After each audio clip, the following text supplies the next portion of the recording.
She thought the hardest part of her day would be bringing a new life into the world. But as the contractions hit harder, she looked up and her heart stopped. Standing there in a crisp white coat wasn't just any doctor. It was her millionaire ex-husband, the man who once walked out her life forever.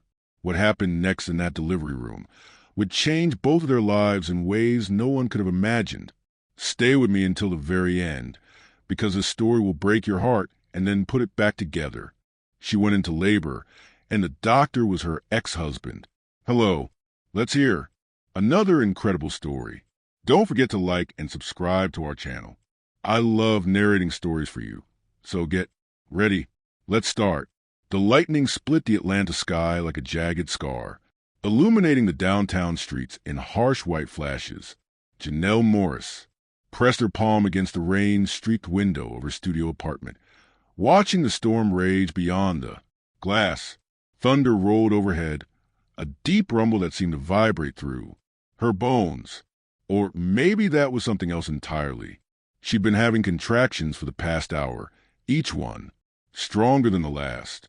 The tightening sensation wrapped around her belly like an invisible fist, squeezing until she had to grip the windowsill and breathe through pursed lips. At 32, Janelle had photographed dozens of births, captured those first moments of life through her lens, but experiencing it herself was entirely different, raw, primal, terrifying. The apartment felt smaller. Tonight, shadows dancing in the corners as another flash of lightning carved through the darkness. Her camera equipment stood silent on the dining table, lenses, tripods, and memory cards that held fragments of other people's joy. Tonight, she was creating her own story, one she'd chosen to write alone. Another contraction hit, this one forcing her to double over. She counted the seconds. 45, 50, nearly a minute of pressure that made her vision blur at the edges. When it passed, she straightened slowly, one hand supporting her lower back, the other cradling her swollen belly. "Okay, little one," she whispered, her voice barely audible above the storm. "I think it's time." The decision to have this baby alone hadn't been easy, but it had been hers. After years of building her photography business from nothing, of learning to rely on herself and no one else, Janelle had finally reached a place where she felt strong enough to be a mother. The father, a brief relationship that had burned bright and fast, didn't even know about the pregnancy. She'd made that choice deliberately, wanting to protect this new life from the complications of adult mistakes. Her overnight bag sat by the door, packed for weeks. Inside, comfortable clothes, toiletries, the little yellow onesie she bought when she first found out she was having a baby. Yellow because she wanted to be surprised to meet her child without preconceptions or expectations, just pure, unfiltered love. The rain hammered against the windows as another contraction built, this one making her gasp and reach for the wall. They were coming faster now, maybe 5 minutes apart. Her birthing class instructor had said to head to the hospital when they were consistently 4 minutes apart. But something told her not to wait much longer. Janelle gathered her keys and bag, pausing at the mirror by the door. Her reflection showed a woman she barely recognized, face flushed, hair pulled back in a messy bun, dark eyes wide with a mixture of anticipation and fear.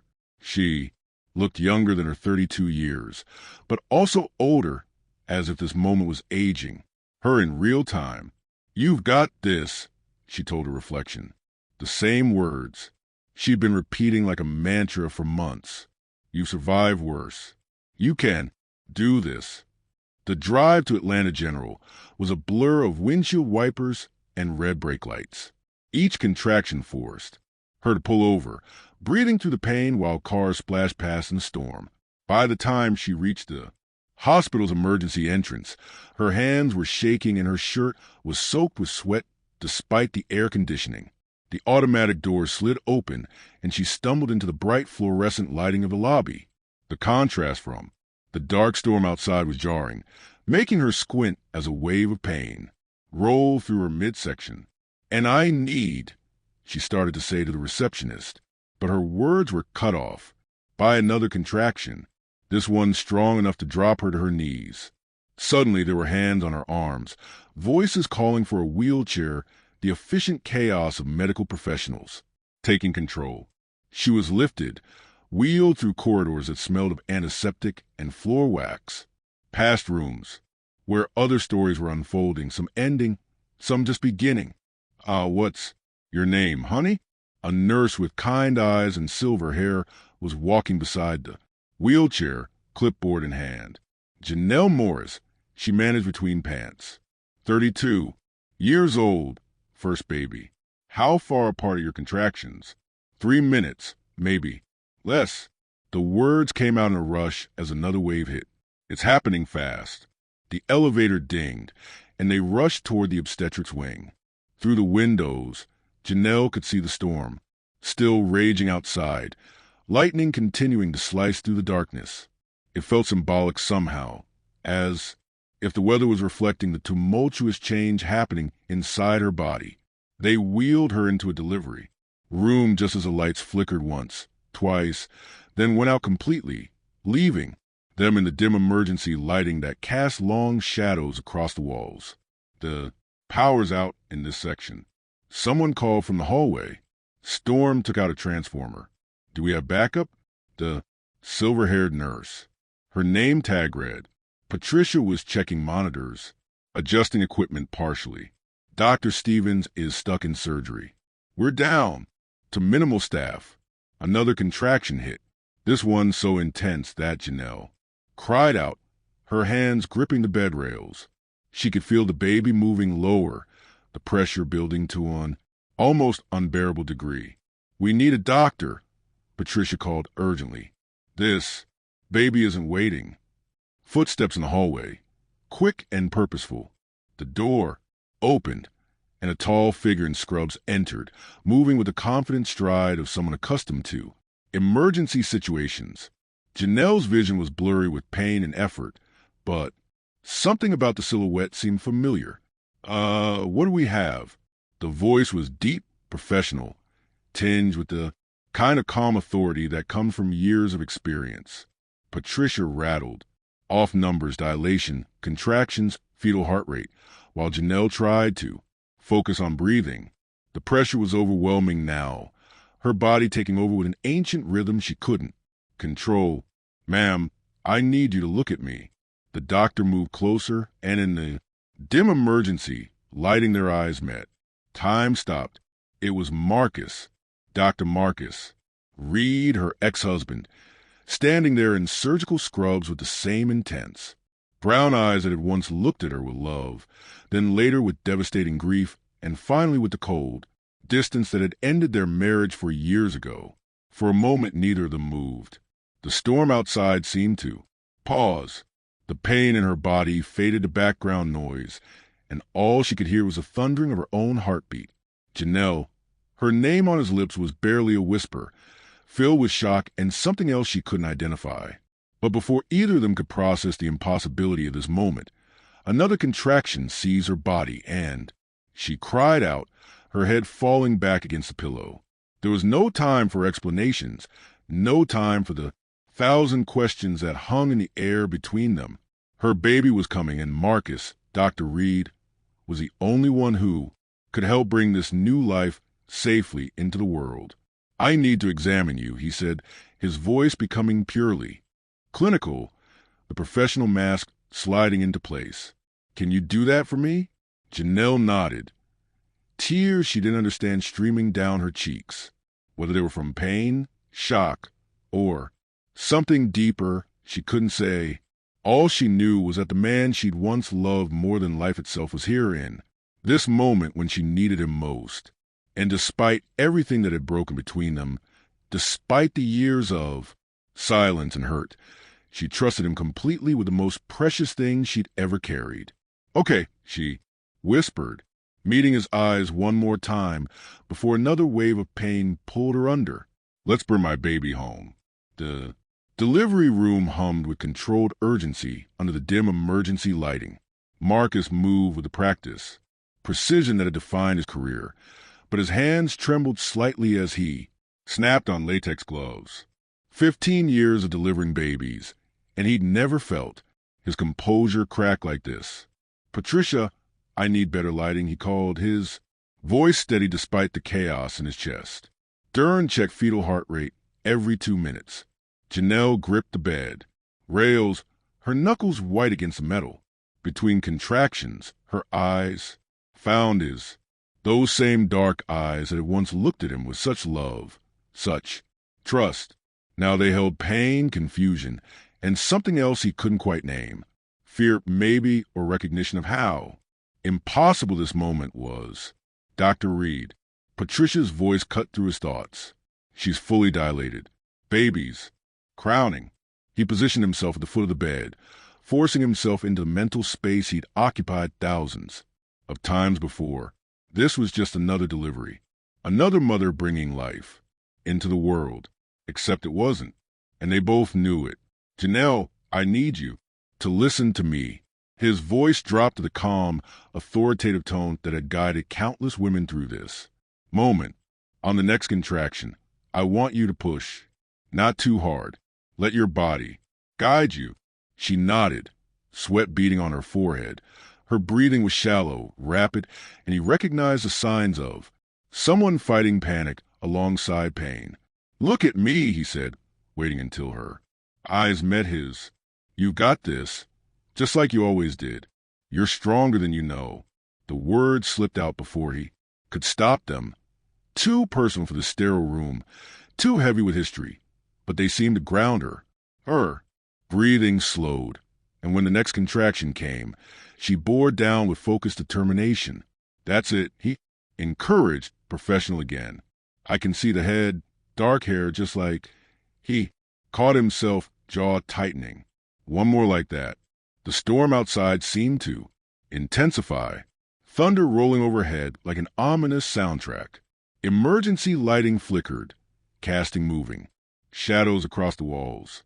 In the chaos of the moment, Marcus found himself remembering another night, another storm, when he'd held Janelle as she grieved the loss of their first child, when words had failed them both, and silence had grown into an insurmountable wall. "Dr. Reed." Patricia's voice was urgent, heart rates dropping. Marcus refocused instantly, the past dissolving into present crisis. The baby's shoulder was caught, a common but potentially dangerous complication. His hands moved automatically, years of training taking over. "Janelle, I need you to stop pushing for a moment," he said, his tone commanding but gentle. "Let me help the baby." She pressed her lips together, tears streaming down her face. Not just from pain now, but from trust. She was trusting him with the most precious thing in her world, the child she'd carried alone, protected alone, prepared to raise alone. His hands worked, carefully, guiding the baby's shoulder free. "Okay, one more push. This is it." Janelle drew a deep breath, her eyes never leaving his face, and pushed with everything she had left. The baby slipped into Marcus's waiting hands, a perfect slippery purple-tinged little girl who immediately began to wail with impressive volume. "She's beautiful," Patricia breathed, but Marcus was already moving, clearing the baby's airway, checking reflexes, counting fingers and toes with the automatic precision of experience. "Is she?" Janelle's voice was barely a whisper. "She's perfect," Marcus said, and for the first time in 4 years, his smile was completely genuine. 10 fingers, 10 toes, and a very healthy set of lungs. He cleaned the baby quickly, then hesitated. Hospital protocol dictated that he should hand her to Patricia, who would then place her on Janelle's chest. But something made him pause. This tiny life cradled in his hands, her dark eyes, so much like her mother's, blinking up at him with newborn wonder. "Here's your daughter," he said softly, placing the baby directly on Janelle's chest. The moment their skin touched, something shifted in the room. Janelle's face transformed, pain giving way to wonder, exhaustion melting into pure, overwhelming love. She looked down at her daughter with an expression Marcus remembered from their early days together. The same look she'd given him when she'd agreed to marry him, when she believed they could conquer anything together. "Hello, little love," she whispered, her voice breaking. "I've been waiting so long to meet you." The baby quieted at her mother's voice, tiny, fist curling around Janelle's finger. Marcus watched the interaction, something tight and painful expanding in his chest.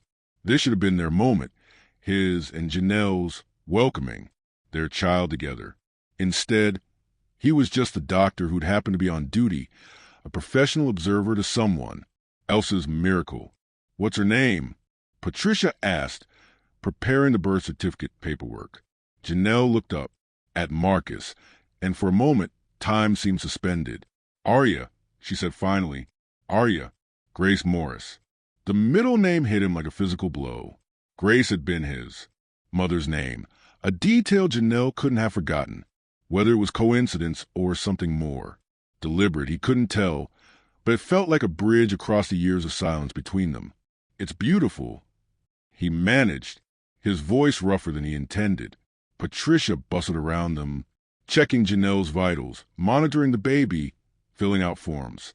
The professional choreography of post-delivery care continued around them, but Marcus felt disconnected from it all, watching Janelle murmur to her daughter, seeing the way the baby's eyes seemed to track her mother's voice. "Dr. Reed," Patricia's voice brought him back to reality. "Everything looks good here. Mother and baby are both stable." He nodded, suddenly aware that his part in this story was over. He'd done his job, safely delivered a healthy baby. Now he should step back, let the nurses take over, move on to the next case. That's how it worked. That's how it had always worked. But as he moved toward the door, Janelle's voice stopped him. A Marcus, not Dr. Reed, just his name, spoken quietly, but with enough weight to root him in place. "Thank you." He turned back, meeting her eyes one more time. She looked exhausted but radiant, her daughter nestled against her chest, both of them bathed in the soft glow of emergency lighting. For just a moment, he allowed himself to imagine what it might have been like if things had been different. If this had been their child, their family, their joy. "You're welcome," he said simply, then stepped into the hallway and closed the door behind him. The storm was beginning to pass outside, thunder growing more distant, lightning less frequent. Marcus leaned against the wall, still wearing his surgical gloves, and tried to process what had just happened. In the span of an hour, his carefully ordered world had been turned upside down by the woman he'd never stopped loving, and the child who should have been his. But wasn't, he reminded himself, wasn't his child, wasn't his life, wasn't his second chance. Still, as he finally peeled off his gloves and headed toward the doctor's lounge, he couldn't shake the image of Janelle's face when she'd first held her daughter, or the way she'd said his name. Not like an ex-husband, not like a stranger, but like someone who still mattered, someone who, despite everything, still held a piece of her heart. 3 months later, the morning sun streamed through the windows of Janelle's apartment, casting long rectangles of light across the hardwood floors. She sat cross-legged on her bed, Arya sleeping against her chest, both of them still in their pajamas, despite it being nearly noon. These quiet moments had become sacred, the only time when the weight of single motherhood felt manageable, when she could simply exist without the constant mental checklist of feeding schedules, diaper changes, and the terrifying responsibility of keeping another human being alive. Her phone buzzed on the nightstand, and she reached for it carefully, trying not to wake the baby. The caller ID made her stomach clench. Atlanta General Hospital. It had been 3 months since that storm-swept night, 3 months since she'd seen Marcus's face in the delivery room, and she'd almost convinced herself it had been some kind of fever dream brought on by labor pains. "Hello," she answered softly. "Mrs. Morris, this is Dr. Catherine Chun from Atlanta, General's Genetics Department. I'm calling regarding some routine blood work from your daughter's birth." Janelle's grip tightened on the phone. "Is something wrong?" "Not wrong. Exactly. But we've discovered something unusual." The tests we run on all newborns flag some genetic markers. That suggests Dr. Chen paused, and Janelle could hear papers rustling. Well, it's quite rare, but it appears there may be a genetic connection between your daughter and Dr. Marcus Reed, the physician who delivered her. The words hit her like ice water. I'm sorry, what? These markers sometimes appear when there's a biological relationship. It's probably nothing. False positives do happen, but hospital protocol requires us to investigate further. We'll need both you and Dr. Reed to come in for more comprehensive testing. Janelle's mind raced, trying to process what she was hearing. Arya stirred against her chest, making the small mewing sounds that usually preceded crying. I don't understand. There must be some mistake. I'm sure there is. Dr. Chen said kindly. These things usually resolve themselves quickly, but we do need to follow protocol. Can you come in this week? Yes, I'll come in. After hanging up, Janelle stared at her phone for a long moment, her heart hammering against her ribs. The timing was impossible. She'd been with David, Arya's biological father, during conception window. She was certain of it, wasn't she? Arya began to fuss, and Janelle shifted her to nursing position, her movements automatic, despite the chaos in her mind. As the baby settled into feeding, Janelle closed her eyes and tried to remember those days 9 months ago. She'd been heartbroken, reckless, trying to forget Marcus by throwing herself into work and meaningless relationships. David had been a distraction, charming, temporary, exactly what she thought she needed. But there had been that weekend before David, hadn't there? That photography conference in Savannah, where she'd had too much wine at the hotel bar, where loneliness had made her do something stupid. She called Marcus, her first contact with him in over a year, and they talked for hours, talked, and God, had they done more than talk. Her phone rang again, startling her. This time, it was an unknown number. Janelle, the voice was unmistakable, even after all this time. It's Marcus. She closed her eyes, feeling the inevitability of this conversation settling over her like a heavy blanket. I just got the call from Dr. Chun. Yeah, me too. His voice sounded strained, tired. This is unexpected. It's impossible, she said. But even as the words left her mouth, she wasn't sure she believed them. There was a long pause filled only by Arya's soft suckling sounds. Finally, Marcus spoke again. Do you remember that weekend in Savannah, the conference? Janelle's breath caught. Marcus, because I do. I remember everything about that night. The memory came flooding back. His hotel room, the way he'd looked at her, like she was water in the desert, the desperate way they'd reached for each other across the wreckage of their marriage. They'd both been broken that night, both seeking something they couldn't name, and for a few hours they'd found it in each other's arms. That was a mistake, she whispered, but her voice lacked conviction. Maybe, he said, but if Arya is, if she's mine, then it wasn't really a mistake, was it? Janelle looked down at her daughter, studying the tiny features she'd memorized over the past 3 months, the dark hair that curled slightly at the temples, the way her eyebrows drew together when she was concentrating on nursing, the stubbornness at her jaw, even in sleep, features that suddenly seemed achingly familiar. We need to do the test, Marcus continued. We need to know for sure. And then what? The question came out sharper than she'd intended.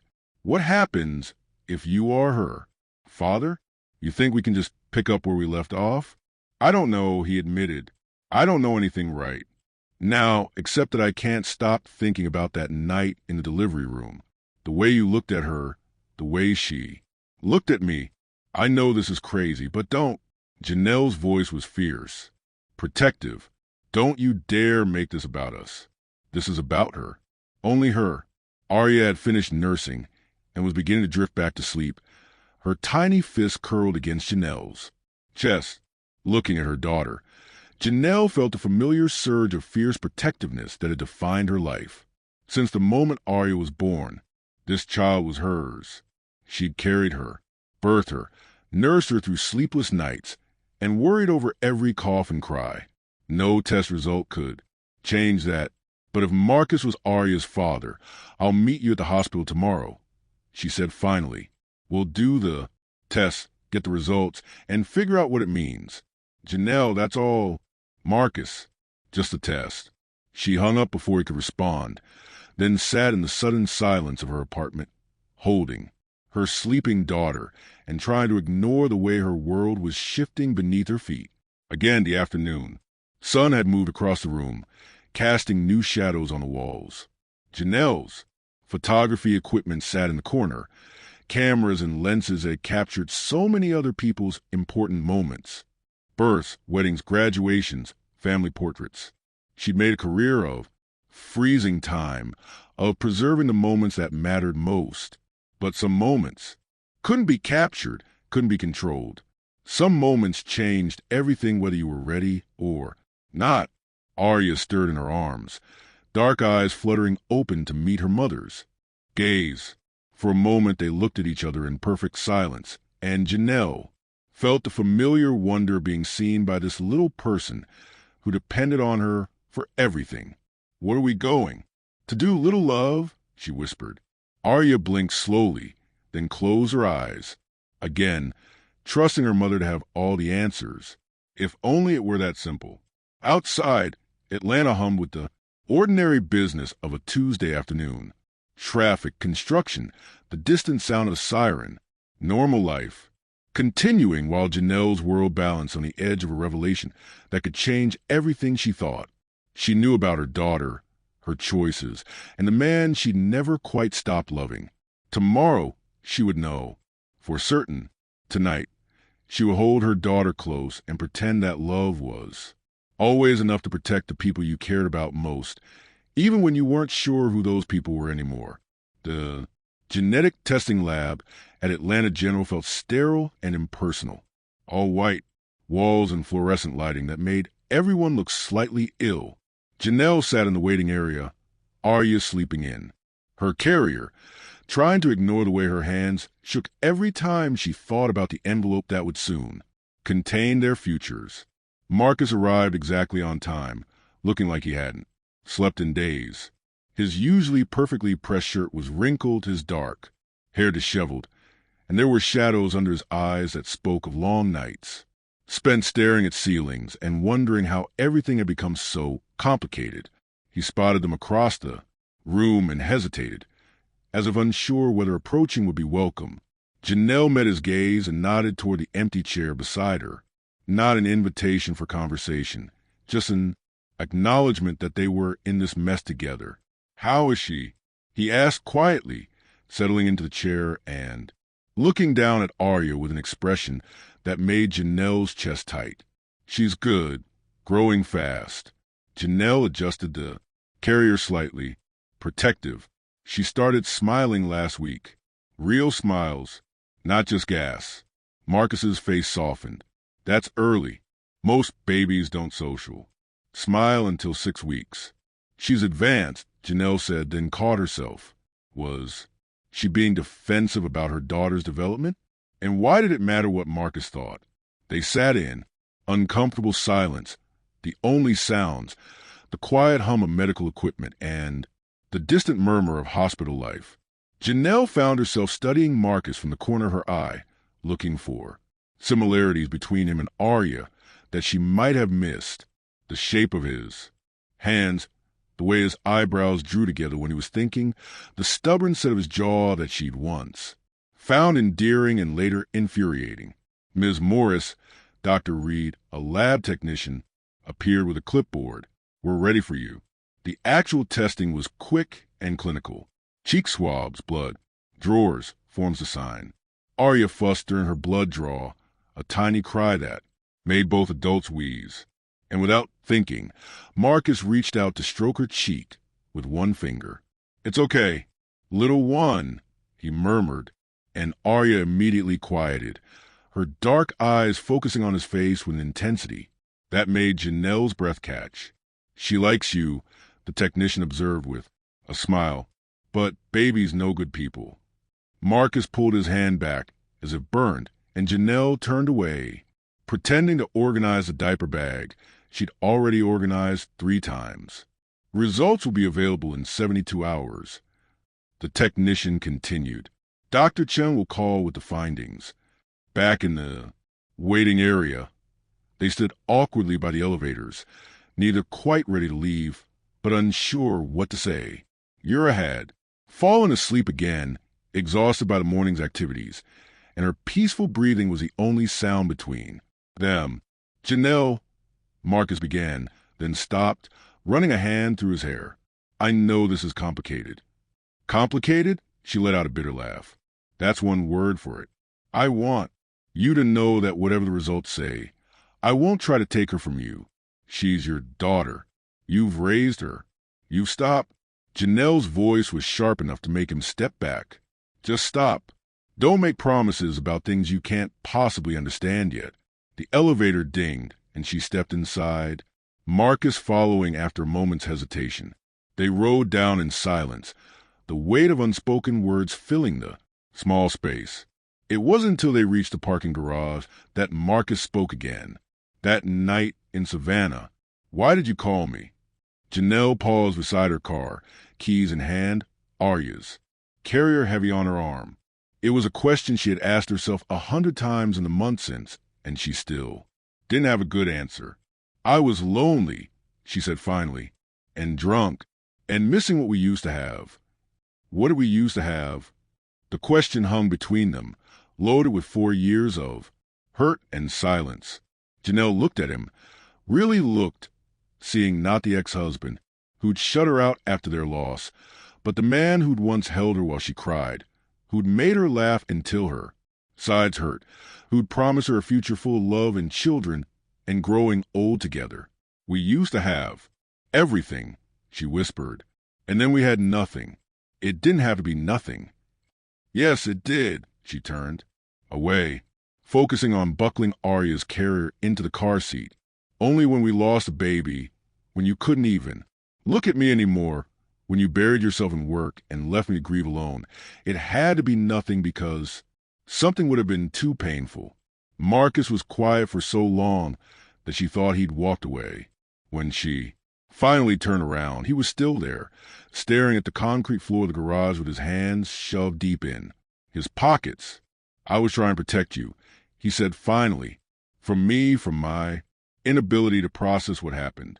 I thought if I could just be strong enough, work hard enough, save enough, other babies, somehow it would balance out what we lost. I need you to save other babies, Janelle said, her voice breaking. I needed you to grieve with me. I needed you to hold me and cry with me and figure out how to keep living when our whole future had just died. I know that now. Now is too late. She got into her car and started the engine, not trusting herself to say anything else. Through the windshield, she could see Marcus standing there, looking lost and broken in a way that reminded her painfully of the man she'd fallen in love with, vulnerable beneath his confidence, human beneath his professional competence. As she drove away, Arya began to wake up, making the soft sound that meant she'd be hungry soon. Janelle found herself talking to her daughter the way she'd gotten into, the habit of doing during their long days together. Your daddy might be a very complicated man, little love, she said, her voice thick with unshed tears. And your mama might be a little bit broken, but whatever happens, whatever those test results say, you're going to be okay. I promise you that. Arya gurgled in response, and Janelle smiled.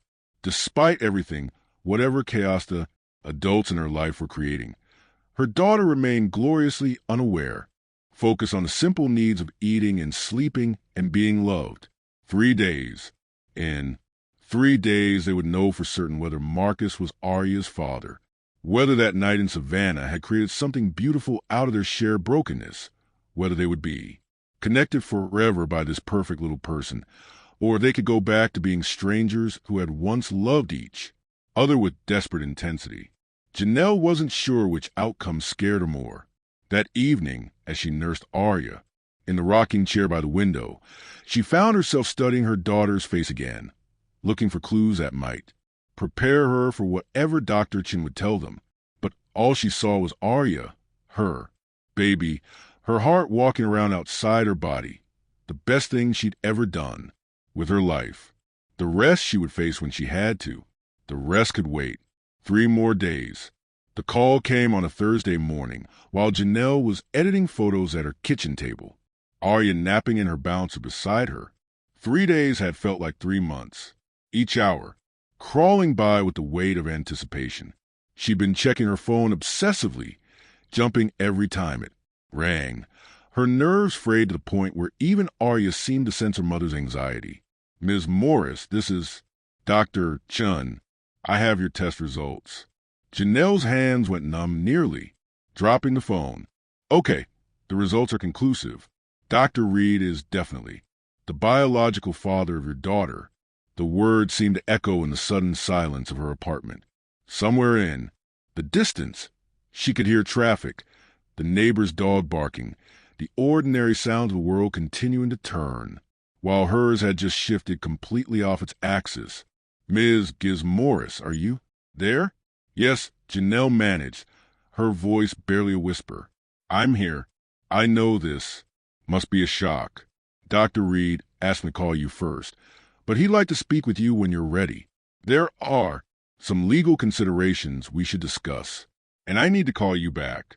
Janelle interrupted, hanging up before Dr. Chin could respond. She stared at her phone for a long moment, watching the screen fade to black. Arya stirred in her bouncer, making the soft cooping sound that usually melted Janelle's heart. But right now, she felt frozen, unable to process what she'd just learned. Marcus was Arya's father, the man she divorced, the man she'd spent 3 years avoiding, the man who delivered their daughter without knowing she was his. He was Arya's father. Her phone buzzed with a text message. "Can we meet? We need to talk, Marcus." Before she could second-guess herself, she typed back, "My apartment, 1 hour." The next 60 minutes passed in a blur of frantic activity. Janelle found herself cleaning obsessively, as if having a spotless apartment would somehow make this conversation easier. She changed Arya's outfit twice, then changed her own clothes 3 times before settling on jeans and a simple sweater. Nothing too formal. Nothing that suggested this was anything more than a necessary discussion between 2 adults with a shared responsibility. When the doorbell rang, she was nursing Arya on the couch, and for a moment, she considered not answering. Maybe if she ignored this long enough, it would go away. Maybe Marcus would assume she'd change her mind and leave, and they could go back to their separate lives.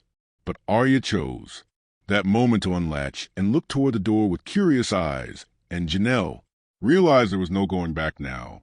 This was their reality, whether she was ready for it or not. Marcus stood in her doorway, looking as shell-shocked as she felt.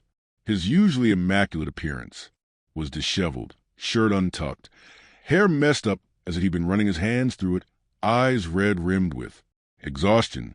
"Hi," he said simply. "Hi." She stepped aside to let him in, hyper, aware of how small her apartment must seem to someone accustomed to his sprawling house in Buckhead. "Do you want coffee, please?" They moved to the kitchen with careful politeness, like strangers navigating unfamiliar territory. Janelle busied herself with the coffee maker while Marcus stood awkwardly by the counter, his attention fixed on Arya, who was now alert and studying him with the intense focus babies reserved for new faces. "She looks like you," he said quietly. Everyone says that Janelle kept her back to him, focusing on measuring coffee grounds. But she has your hands, long fingers, and that little wrinkle between her eyebrows when she's concentrating. Marcus moved closer, and she could feel his presence behind her, warm and familiar, despite everything. "Can I hold her?" The question made her heart race. It was such a simple request, but it felt enormous. If she said yes, if she handed her daughter to Marcus, would that be accepting this new reality? Would it be the first step towards something she wasn't sure she was ready for? "Janelle?" His voice was gentle, patient. "I won't drop her." She turned around, studying his face. Despite everything that had gone wrong between them, despite the years of silence and hurt, she'd never doubted Marcus's competence with children. She'd watched him with his patient's babies, seen the tenderness in his hands, the way he naturally seemed to know how to comfort and soothe. Without saying anything, she placed Arya carefully in his arms. The change in him was immediate and profound. His shoulders relaxed, his breathing deepened, and when Arya looked up at him with those dark, serious eyes, something shifted in his expression. Wonder, recognition, and something that looked like love. "Hello, little one," he murmured, his voice thick with emotion. "I'm your daddy." The words hit Janelle like a physical blow. Not "I'm Marcus" or "I'm Doctor Reed," but "I'm your daddy," spoken with such certainty that it made her chest tight with panic, and something else she didn't want to name. Arya gurgled and reached up with one tiny hand, grasping Marcus's finger with surprising strength. He laughed, actually laughed, a sound Janelle hadn't heard from him in years. "She's got a good grip," he said, looking up at Janelle with an expression of pure joy that took her breath away. Strong girl, just like her mother, Marcus. His name came out sharper than she'd intended.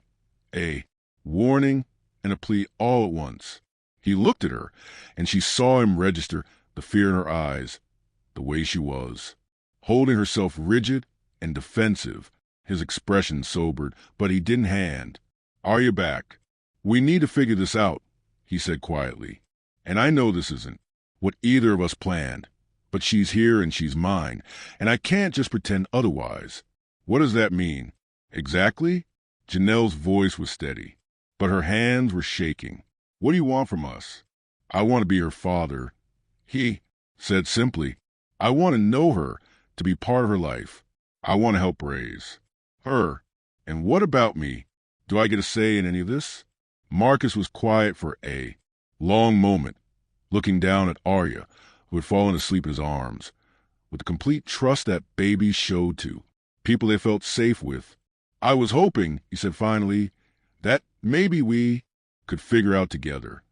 The coffee maker finished brewing with a soft beep, filling the silence that stretched between them. Janelle stared at Marcus holding their daughter, because that's what Arya was now, their daughter, not just hers, and felt the careful life she'd built for herself shifting like sand beneath her feet. "I don't know how to do this," she whispered. "Neither do I," he admitted, "but maybe we can learn." Outside, the sun was breaking through the clouds that had covered Atlanta all morning, sending streams of golden light through her kitchen windows. Ira slept peacefully in her father's arms, unaware that her world had just become infinitely more complicated and possibly infinitely richer. Janelle took a deep breath, tasting possibility and terror in equal measure. "Okay," she said finally, "let's try to figure it out." 2 weeks after the revelation, Janelle found herself in the most surreal situation of her life, sitting across from Marcus in a coffee shop near the hospital, discussing custody arrangements like civilized adults, while Arya slept in her carrier between them. "I was thinking maybe Sunday afternoons to start," Marcus was saying, stirring his coffee with mechanical precision. "Just a few hours until she gets used to me." Janelle nodded, though every cell in her body screamed against the idea of handing her daughter over to anyone, even if that anyone was Arya's biological father. "She usually naps around 2, so maybe you could come over at noon, stay for lunch." It was a compromise, letting him spend time with Arya, without actually leaving Janelle's apartment, without crossing the line into real shared custody. Baby steps, her therapist had called when Janelle had frantically scheduled an emergency session after Marcus's revelation. "That works," Marcus agreed, then hesitated. "Janelle, I want you to know I'm not trying to disrupt your life. I know you built something beautiful with her, and I respect that. Do you?" The question came out sharper than she'd intended, because it feels like everything's been disrupted, whether you meant to or not. Marcus leaned back in his chair, running a hand through his hair, a gesture she remembered from their marriage, usually deployed when he was trying to find the right words to diffuse a tense situation. "I know this is hard," he said finally. "Trust me, it's not exactly what I imagined for my life either. But she exists, Janelle. She's mine, ours, and I can't just pretend otherwise." "Ours." Janelle tested the word, finding it foreign on her tongue. For 4 months, Arya had been entirely hers, her responsibility, her joy, her whole world. The idea of sharing that felt like losing something precious. "I don't want to take her from you," Marcus continued. "I want to add to her life, not subtract from yours." Before Janelle could respond, Arya woke up with the sudden intensity that babies seem to master. One moment dead asleep, the next fully alert and ready to engage with the world. Her eyes opened and immediately found Marcus's face, and she rewarded him with one of her rare, genuine smiles. "She likes you," Janelle observed, trying to keep the slight resentment out of her voice. It had taken Arya weeks to smile at Janelle consistently, but she seemed to have decided Marcus was worthy of immediate approval. "Babies, no good people," Marcus said, unconsciously echoing the lab technician from 2 weeks ago. He reached out to stroke Arya's cheek, and she turned toward his touch like a flower following the sun. "Don't," Janelle said quickly. Marcus pulled his hand back. "Don't watch. Don't make this about being good people or bad people. Don't make it about who she likes better or who she bonds with faster. She's a baby. She doesn't understand the complications." "You're right." Marcus's voice was careful, measured. "I'm sorry." They sat in uncomfortable silence for a moment, the coffee shop bustling around them with the ordinary dramas of other people's lives. Janelle watched a young couple at the next table, holding hands across their lattes and gazing at each other with the kind of uncomplicated happiness she could barely remember feeling. "I have a question," Marcus said finally, "and you don't have to answer if you don't want to." Janelle tensed. "Okay, that night in Savannah, what were you thinking? I mean, really thinking when you called me?" The question she'd been dreading, the one she'd asked herself 1,000 times. Janelle looked down at Arya, who was now studying her own tiny fists with intense concentration. "I was thinking about the baby we lost," she said quietly. "It was the anniversary, and I was alone in that hotel room, and I missed him. I miss what we could have been." Marcus was very still. "You never told me you remembered the date?" "Of course I remembered.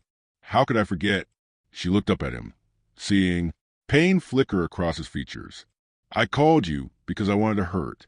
I wanted to remember what it felt like to love someone completely and lose them. I was drunk and sad and stupid, and that's all. It was nostalgia and wine." Janelle hesitated because the honest answer was more complicated than that. The honest answer was that hearing his voice that night had reminded her of everything good they'd had together before grief had poisoned it.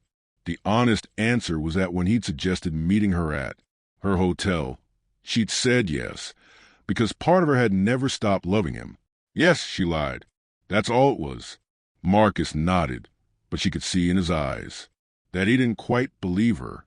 "And now? What is this now?" "This is us being parents," Janelle said firmly. "Co-parents. Nothing more. Right? Co-parents." Arya chose that moment to let out a small cry, not distressed, just announcing that she was awake and expected attention. Without thinking, both Janelle and Marcus reached for her. At the same time, their hands colliding over the carrier. The contact was brief, just skin touching skin for a split second, but it sent a jolt of awareness through Janelle that she absolutely did not want to feel.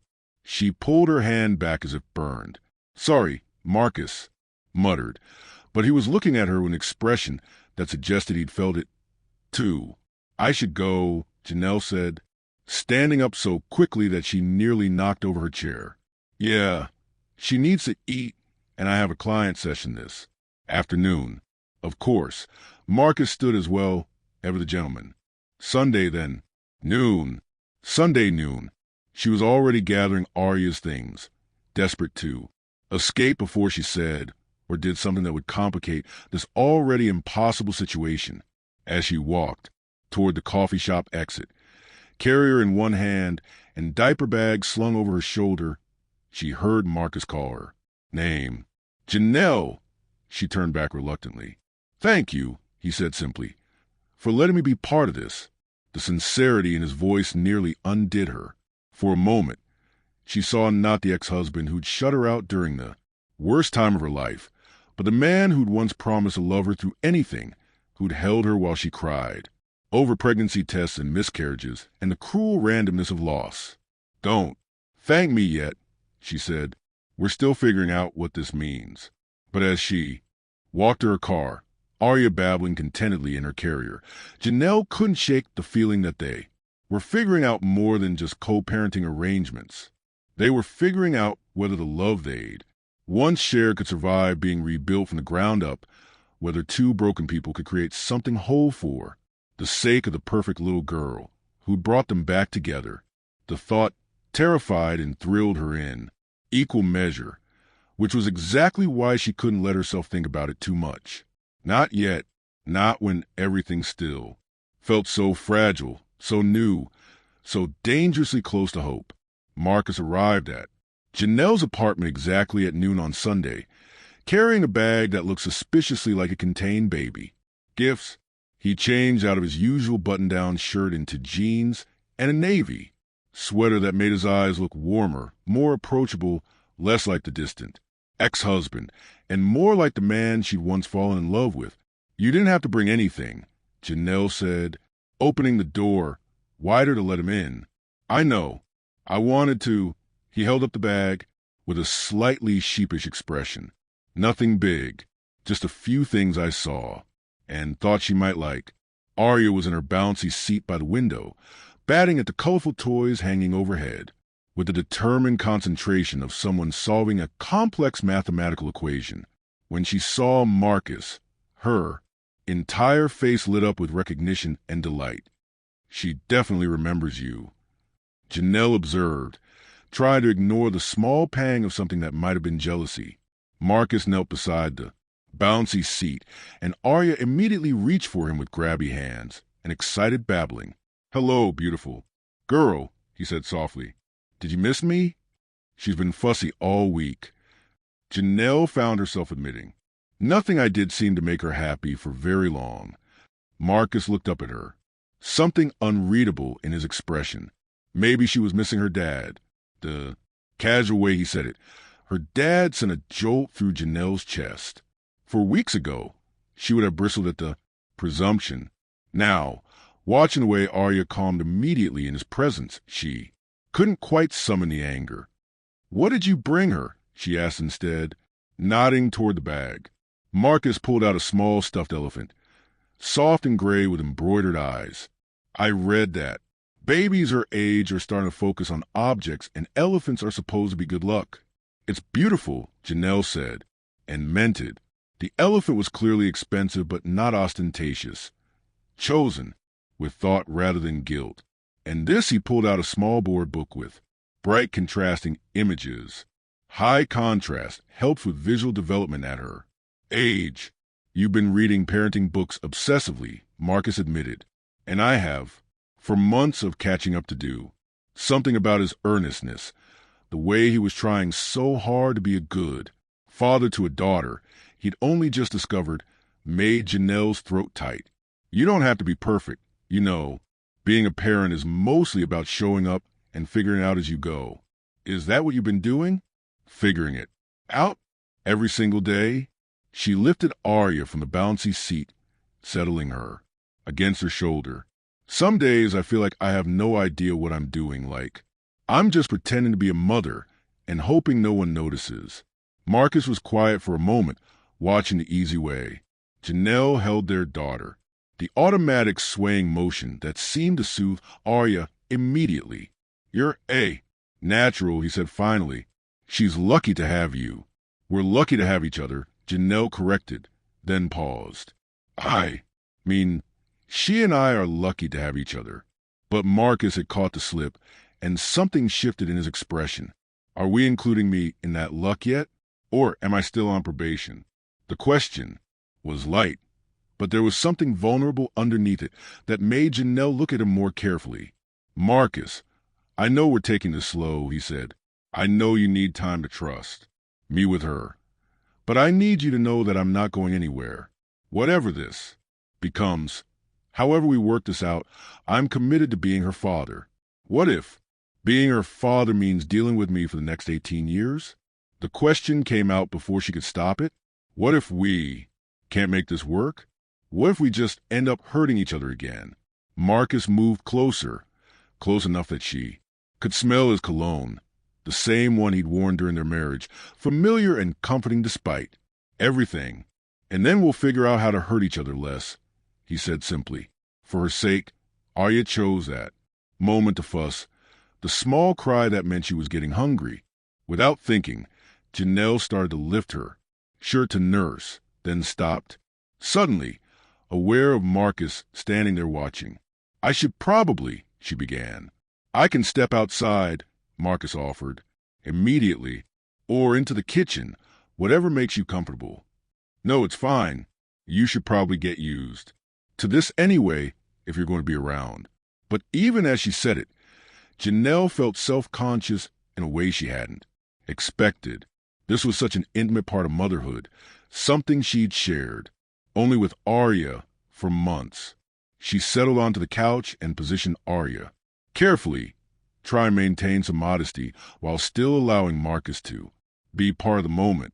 He sat across from her, not staring but not looking away either, his expression soft with wonder. Does it hurt? He asked quietly. Not anymore.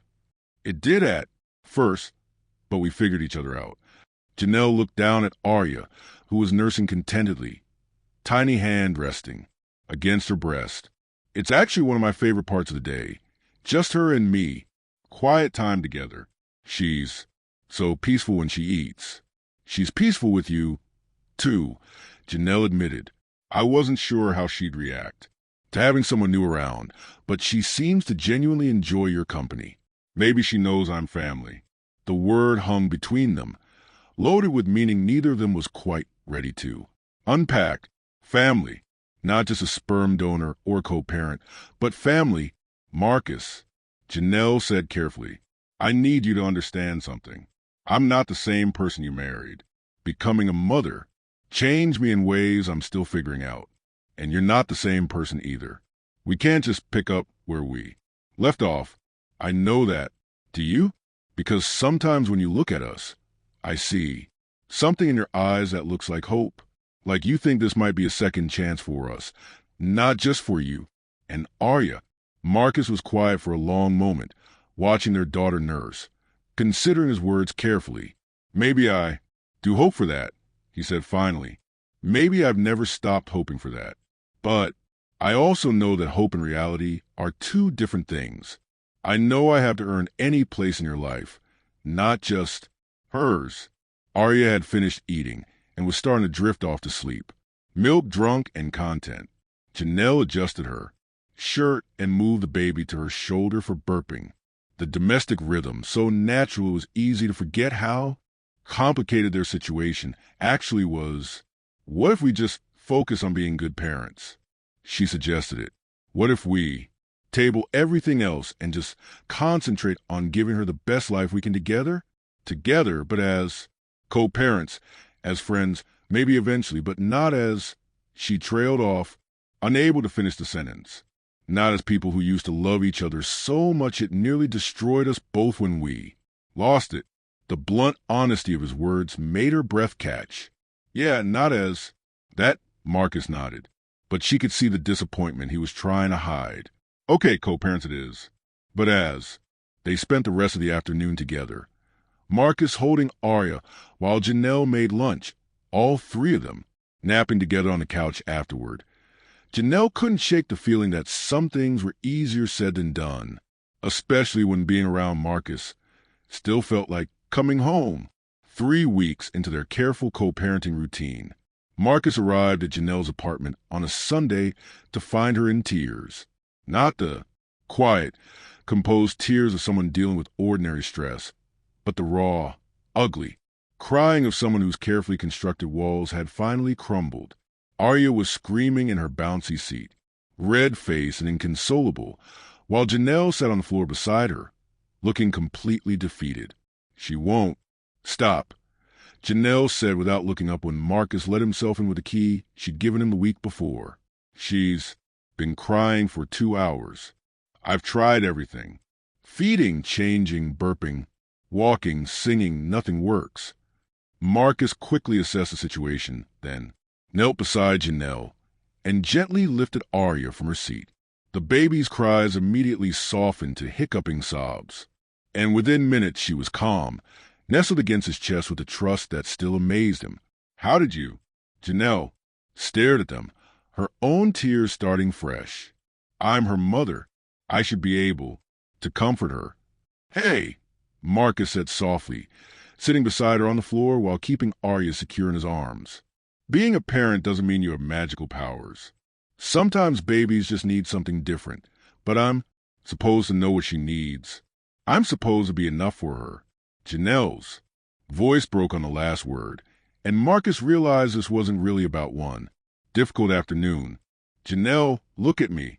When she finally met his eyes, he saw exhaustion deeper than sleep deprivation, a bone-deep weariness that spoke of months of carrying everything alone. "When's the last time you had a break? A real break where someone else was responsible for her and you could just exist?" "I don't need a break. She's my responsibility." "She's our responsibility," Marcus corrected gently. "That's why I'm here. Remember, you don't have to do this alone anymore." The words seemed to hit her like a physical blow. She doubled over, sobbing with a kind of desperation that comes from holding everything together for too long. "I'm so tired," she whispered. "I love her so much, but I'm so tired and I feel guilty for being tired because she's perfect and I wanted her so badly. And what kind of mother can't handle her own baby?" Crying, Marcus shifted Arya to one arm and reached out with his free hand to touch Janelle's shoulder. "The human kind, the normal kind, the kind who's been doing this job 24 hours a day for 4 months without help. I had help. I chose to do this alone." "No," Marcus said firmly. "You chose to have her alone because you thought you had to. There's a difference." Janelle looked up at him through her tears, and for a moment he saw not the strong, independent woman she'd become, but the vulnerable girl he'd fallen in love with years ago, the one who'd been so afraid of being abandoned that she'd learned to abandon first. "I don't know how to share her," she admitted. "Well, I don't know how to trust that you won't leave when things get hard because I did that before." It wasn't a question, and Janelle didn't deny it. They both knew that when their first baby died, Marcus had retreated into work in silence, leaving her to grieve alone. It was the wound that had never quite healed, the reason their marriage had crumbled despite the love they'd shared. "I was terrified," Marcus said quietly, his voice rough with old pain. "When we lost him, I was so scared that if I let myself feel it, I'd fall apart completely. I thought if I could just keep working, keep saving other babies, somehow it would balance out. I thought I was protecting you from my grief. But I needed your grief," Janelle said. "I needed to know that losing him destroyed you, too. That I wasn't mourning alone. I know that now. I've known it for years. But I was too proud to admit I was wrong. Too scared that if I tried to apologize, you'd tell me it was too late." Arya had fallen asleep in Marcus' arms, exhausted by her own crying fit. The apartment was quiet, except for the distant sounds of Atlanta traffic and her own careful breathing. "Maybe it is too late," Janelle said, but her voice lacked conviction. "For us, maybe, but not for her." Marcus looked down at their sleeping daughter. "She deserves better than 2 parents who are so afraid of hurting each other that they can't work together. I don't know how to not be afraid. Neither do I, but maybe we can figure out together." Janelle was quiet for a long moment, studying his face with the same intensity Arya used when trying to understand something new. I have a client session next Saturday, she said finally. A family portrait in Piedmont Park. It's important for my business. But I was going to cancel because I can't bring Arya, and I don't have anyone to watch her. I could watch her for 4 hours by herself. I'm a doctor, Janelle. I think I can handle one baby. For 4 hours. Despite everything, she almost smiled. She gets cranky around 3. If she doesn't nap in her crib, and she only likes the organic formula, not the regular kind. And if she gets fussy, sometimes singing Moon River helps, but you have to do it in a low voice, not. I'll figure it out, Marcus interrupted gently. Trust me, the words hung between them, loaded with meaning beyond babysitting arrangements. Trust me, the thing she'd been unable to do for 4 years, the thing that had broken them the first time. Okay, she said finally, but I'm leaving detailed instructions, and you have to promise to call if anything goes wrong. I promise. And you can't judge me for having a meltdown today. Single parenting is harder than it looks. No judgment, Marcus agreed. But Janelle, you're not single parenting anymore. Not if you don't want to be. She nodded, but he could see the fear still lurking in her eyes. Fear of depending on him. Fear of being disappointed again. Fear of letting herself hope for something that might not last. As Marcus prepared to leave that evening, Arya sleeping peacefully in her crib after a quiet dinner, he found Janelle in the kitchen washing bottles with mechanical precision.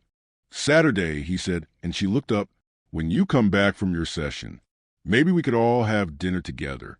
Nothing fancy, just the 3 of us, like a family, like people who care about each other, figuring out how to make this work. Janelle considered this, then nodded slowly, and like people figuring it out, she agreed. It wasn't everything Marcus hoped for, but it was a beginning. And after 4 years of nothing, a beginning felt like a miracle. Saturday afternoon sunlight filtered through the windows of Janelle's apartment as she gathered her camera equipment, hands trembling slightly with nerves that had nothing to do with the upcoming photo session. Marcus sat on the couch with Arya, both of them watching her preparations with matching expressions of calm attention. Her bottles are in the fridge, Janelle said for the 3rd time, checking her camera bag again. And the backup formula is in the pantry if she refuses the breast milk, which she sometimes does when it's been frozen too long. I've got it, Marcus assured her, bouncing Arya gently on his knee. We'll be fine, won't we, sweetheart? Arya gurgled in response, reaching up to grab at Marcus's nose with determined fingers. The easy familiarity between them still caught Janelle off guard sometimes. How? Naturally, they'd taken to each other, as if some genetic programming had kicked in to bridge the months they'd missed. And if she gets fussy during her nap, Moon River, low voice, Marcus finished. With a smile, Janelle, breathe. It's 4 hours, not 4 days. She paused in her obsessive checking, really looking at him for the first time that afternoon. He was wearing jeans and an old Georgia Tech t-shirt, more relaxed than she'd seen him since they'd started this tentative co-parenting arrangement. Arya was dressed in the little yellow onesie with ducks that Marcus had brought the previous week, and they looked like a father and daughter spending a quiet Saturday together. The normalcy of it made her chest tight with longing for things she wasn't sure she was ready to want. Okay, she said, slinging her camera bag over her shoulder. I should be back by 6. Take your time, Marcus said, standing up with Arya still in his arms. If the session runs long, don't worry about rushing back. We'll probably just hang out and have deep conversations about the existential nature of peekaboo. Despite her nerves, Janelle laughed. She's very philosophical about peekaboo. I noticed very serious approach to the whole concept. For a moment they smiled at each other over Arya's head, and Janelle felt an echo of what they used to have the easy banter, the shared appreciation for small absurdities, the way they'd once been able to make each other laugh, even during difficult times. Then Arya let out a small cry, breaking the spell, and Janelle was back to being anxious about leaving her daughter for the first time. Call me if anything. I'll call, Marcus promised. Now go make beautiful art. The family portrait session in Piedmont Park went better than Janelle had hoped. The Hendersons were celebrating their 10th wedding anniversary with updated family photos, and their 2 young boys were surprisingly cooperative for the camera. Janelle found herself falling back into the rhythm of work she'd missed. The technical challenge of capturing light and emotion, the satisfaction of freezing perfect moments in time. But throughout the session, part of her mind remained tethered to her apartment, wondering how Marcus and Arya were managing without her. She checked her phone obsessively between shots, but no calls or texts came through. By 5:30, as she was packing up her equipment and saying goodbye to the Hendersons, her phone buzzed with a text from Marcus. All good here. She napped for 2 hours and only cried when she woke up hungry, currently discussing the finer points of tummy time. The relief that flooded through her was disproportionate to the simple message, but it felt like more than just reassurance that Arya was safe. It felt like proof that Marcus was committed to this, that he wasn't going to disappear when parenting got challenging. When she got home, she found him on the living room floor, Marcus lying on his back with Arya on his chest, both of them staring at each other with rapt attention. Arya was making soft coo-pooing sounds, and Marcus was responding with equal seriousness as if they were having an important conversation. "How did it go?" he asked, carefully sitting up with Arya in his arms. "Good. Really good.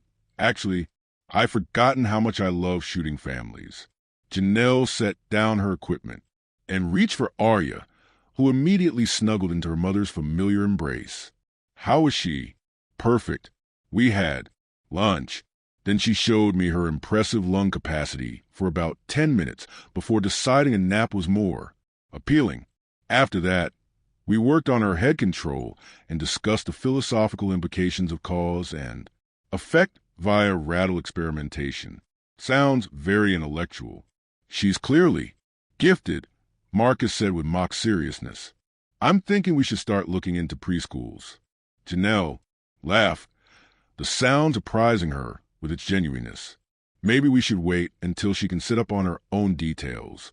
As they settled into a familiar routine of early evening, Janelle nursing Arya while Marcus moved around the kitchen starting dinner, she realized something had shifted during the afternoon.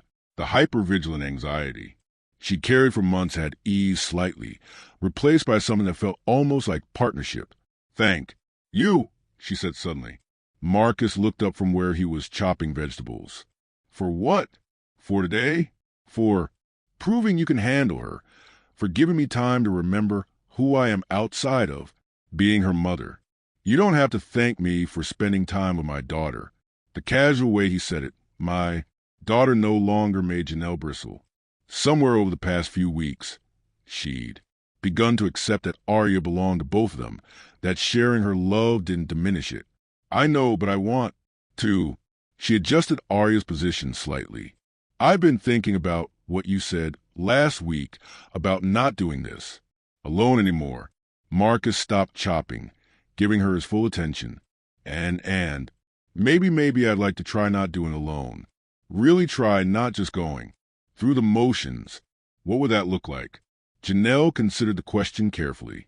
A month ago, she would have had a detailed list of boundaries and conditions. Now, watching Marcus move comfortably through her kitchen, seeing how Arya reached for him when he passed by, she found herself thinking less about protection and more about possibility. "I don't know," she admitted, "but maybe we could figure it out as we go. Together. The word felt different now than it had weeks ago. Less terrifying, more like a choice she was making rather than something being imposed on her. As they ate dinner, take-out Thai food eaten off paper plates, while Arya slept in her bouncy seat, Janelle found herself watching Marcus when he wasn't looking, the way he automatically reached for Arya when she stirred, the comfortable silence that had settled between them, the absence of the tension that had marked their early interactions. It wasn't love, she told herself firmly. It was partnership, cooperation, 2 adults learning to navigate shared responsibility.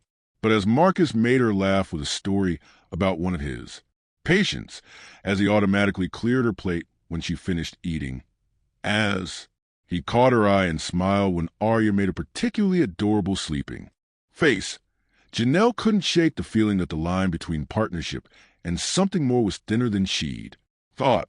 And for the first time in 4 years, that didn't terrify her quite as much as it should have. 6 months after that storm-swept night in the delivery room, Janelle found herself standing in the same hospital parking garage where she'd first confronted the impossibility of her new reality. This time, she wasn't alone. Marcus walked beside her, carrying a sleeping Arya in her car seat. All three of them heading to Dr. Chen's office for Arya's 6-month checkup. She's gotten so big, Marcus marveled, adjusting his grip on the carrier.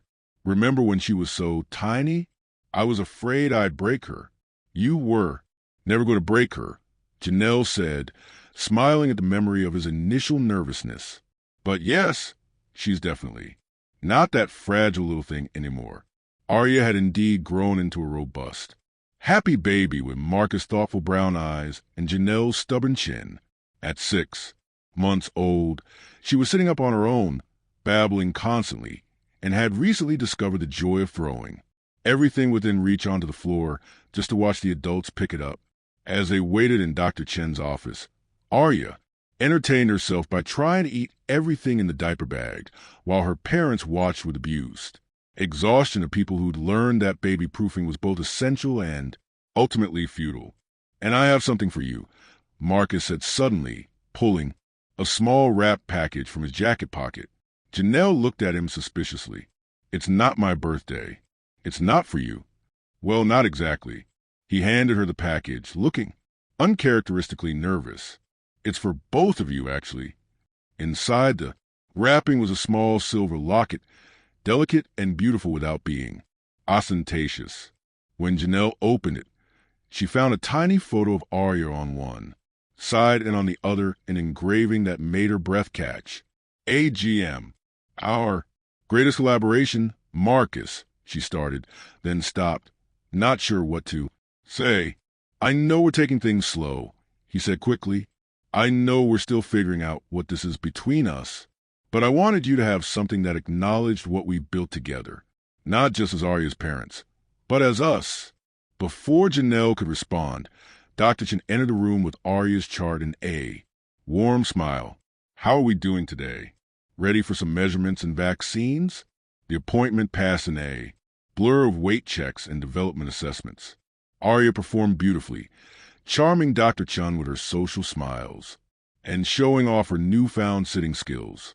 When it came time for vaccinations, both parents automatically moved to comfort her, Marcus holding her hands while Janelle stroked her hair, working together with a kind of seamless coordination that had developed over months of shared late night feedings and diaper changes. She's perfect, Dr. Chen announced as they finished up, growing beautifully, hitting all her milestones. You two are doing an excellent job. Thank you, they said in unison, then looked at each other and laughed. After the appointment, they found themselves walking slowly through Piedmont Park, in no hurry to end the afternoon. Arya was alert and happy in her stroller, pointing at dogs and trees with excited squeals that made other park visitors smile. Can I ask you something? Janelle said as they settled on a bench near the playground. And always that night in Savannah when I called you. She took a deep breath, fingering the locket he'd given her. I lied when I said it was just nostalgia and wine. Marcus went very still. What was it then? It was love, she said simply. I called you because I never stopped loving you, and I was drunk enough to admit it. I was heartbroken and lonely, and hearing your voice reminded me of everything good we'd had before grief broke us. Janelle, I'm not finished. She turned to face him. Fully. I've spent the last 6 months trying to convince myself that we could just be co-parents, that we could share Arya without sharing anything else. But watching you with her, seeing how you've shown up for both of us, even when I made it difficult, learning to trust you again, I think I've been lying to myself about what I want. Marcus reached out and took her hand, his thumb tracing, over her knuckles in a gesture that was achingly familiar. "What do you want?" "I want to try again," she said, the words coming out in a rush. "Not because of Arya, but because of us. Because maybe we both grown enough to do better this time. Because maybe second, chances are real and we're brave enough to take one. Are you sure?" His voice was careful, hope and fear warring in his expression. "Because I can't lose you. Again, Janelle. I barely survived it the first time. I'm sure, not sure it will work, not sure we won't make mistakes, but sure that I want to try." Marcus lifted their joined hands and pressed a kiss to her knuckles. "I wanted to try again since the moment I saw you in that delivery room.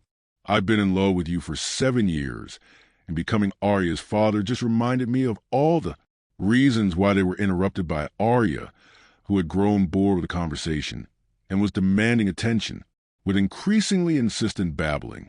Marcus lifted her from the stroller and she immediately began her favorite game of trying to grab his nose. "Do what you think, little love?" Janelle asked, stroking Arya's soft hair. "Think your parents should give us another shot?" Arya looked between them with serious concentration, then broke into one of her brilliant smiles, clapping her hands as if applauding their decision. "I think that's a yes," Marcus said, laughing. As the sun began to set over Atlanta, painting the sky in shades of pink and gold, they walked home together, a family by choice as much as circumstance. The path hadn't been easy, and Janelle knew there would be challenges ahead.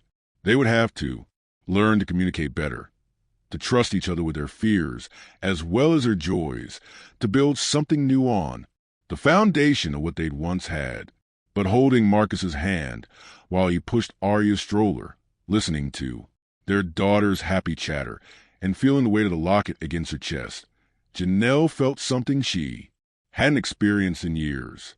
Hope, not the desperate, fragile hope of someone afraid to want too much, but the steady, grounded hope of someone ready to do the work of loving and being loved. Sometimes the best love stories weren't about finding the perfect person, but about finding your way back to each other despite the imperfections. Sometimes families were born not just from shared DNA, but from shared commitment to showing up day after day for the people who mattered most. And sometimes, if you were very lucky, a storm could bring you exactly where you needed to be. As they reached their building, Arya fell asleep in her stroller, exhausted by the day's adventures. Marcus carefully lifted her out, and Janelle watched the tender way he cradled their daughter, the love so evident in his touch that it made her chest tight with emotion. "Welcome home," she whispered, not sure if she was talking to Arya or to Marcus or to all three of them together. But as Marcus smiled at her over their sleeping daughter's head, she realized it didn't matter. They were home, all of them, finally and completely home. The end. Thanks for watching to the end. Did you like the story? Tell us what you thought in the comments below. We want to know what you think. Don't forget to leave your like and subscribe now for more exciting stories you won't want to miss. Activate the bell to be notified whenever a new video comes out. See you in the next story. Music